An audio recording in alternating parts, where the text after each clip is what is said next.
Hi everyone, this is Shankar Pratap Singh and you are watching SPS Astrology on YouTube channel। कायदे आज मैं आपको बताऊंगा, जब भी आपके बर्थ चार्ट में कोई दशा चलती है, यानी आपकी कुंडली के अंदर अगर कोई दशा चल रही है और वो दशा बहुत अच्छी है, अगर आप देखते हैं कि दशा तो बहुत अच्छी है और दशा का जो लॉर्ड है उसकी प्लेसमेंट भी बहुत अच्छी है और बहुत ही अच्छे हाउस की दशा चल रही है, जैसे फर्स्ट हाउस हो गया, सेकंड हाउस हो गया, थर्ड हाउस हो गया, फोर्थ हाउस हो गया, फिफ्थ हाउस हो गया, यानी बेनेफिक हाउस के लॉर्ड की दशा चल रही है और लॉर्ड की प्लेसमेंट भी बहुत अच्छी है, लेकिन उसके बाद भी जो रिजल्ट है वो हमें वैसा नहीं मिल रहा है। यानी वो चीज़ें तो हो रही हैं, जिसकी दशा चल रही है वो चीज़ें तो साथ साथ में चल रही हैं, लेकिन उसके साथ साथ बहुत ज़्यादा टेंशन, बहुत ज़्यादा परेशानी, बहुत ज़्यादा दुश्मन, बहुत ज़्यादा कर्जा, बहुत ज़्यादा बदनामी, ये सारी चीज़ें भी साथ साथ चल रही हैं। तो ऐसा क्यों होता है? इसके पीछे का रीज़न क्या है? इसके पीछे का जो रीज़न है वो बहुत ही सिंपल है। किसी भी हाउस के लॉर्ड की अगर दशा चलती है तो उस हाउस का लॉर्ड जिस हाउस में बैठा हुआ है, अगर वो राहु, केतु या शनि के साथ है, या राहु, केतु या शनि की अगर उसके ऊपर दृष्टि पड़ रही है, या राहु, केतु या शनि अगर जहां पर वो बैठा है उससे अगले और पिछले हाउस में अगर बैठे हैं, तो आपको प्रॉब्लम फेस करनी पड़ सकती है। यानी अगर किसी पर्टिकुलर हाउस के लॉर्ड की दशा चल रही है, लाइक जैसे फर्स्ट हाउस के लॉर्ड की दशा चल रही है और फर्स्ट हाउस का लॉर्ड है आपका सन, अगर फर्स्ट हाउस में 5 नंबर है तो इसका लॉर्ड है सन, और सन की प्लेसमेंट अगर यहां पर है और सन के अगल और बगल में, यानी इधर और इधर, यानी आगे और पीछे अगर राहु या केतु हैं, जैसे सॉरी राहु केतु तो नहीं होंगे, मतलब या तो राहु होगा या केतु होगा, और एक तरफ अगर शनि है, तो ये जो सन की दशा है ये आपके लिए खराब जाएगी। यानी यहां पर आपको फर्स्ट हाउस की चीजें तो मिलेंगी, यानी नाम भी मिलेगा, पोजीशन भी मिलेगी, हर चीज मिलेगी, लेकिन साथ में टेंशन भी मिलेगी, साथ में लोग आपको परेशान भी करेंगे।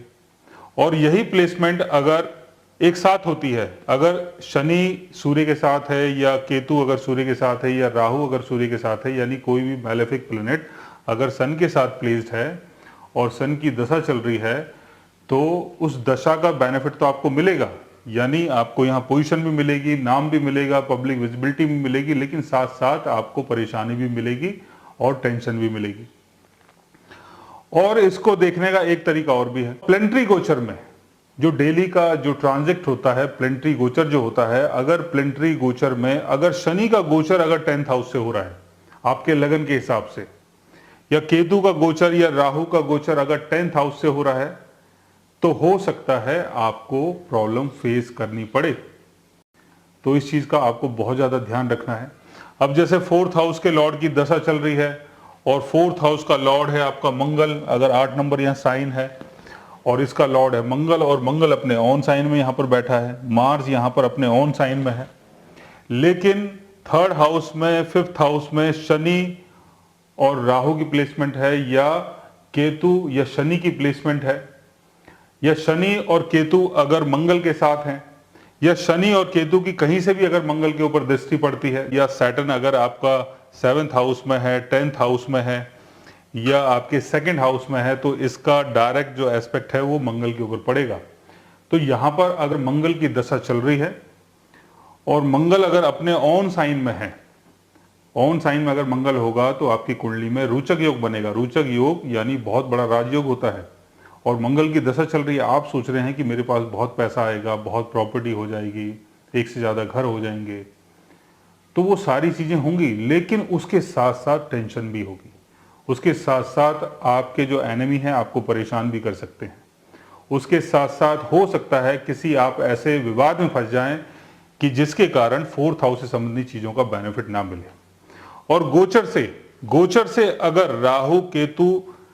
या शनि का गोचर अगर 4th हाउस से हो रहा है या 12th हाउस से हो रहा है, सैटर्न का गोचर मान लीजिए आपके 2nd हाउस से हो रहा है,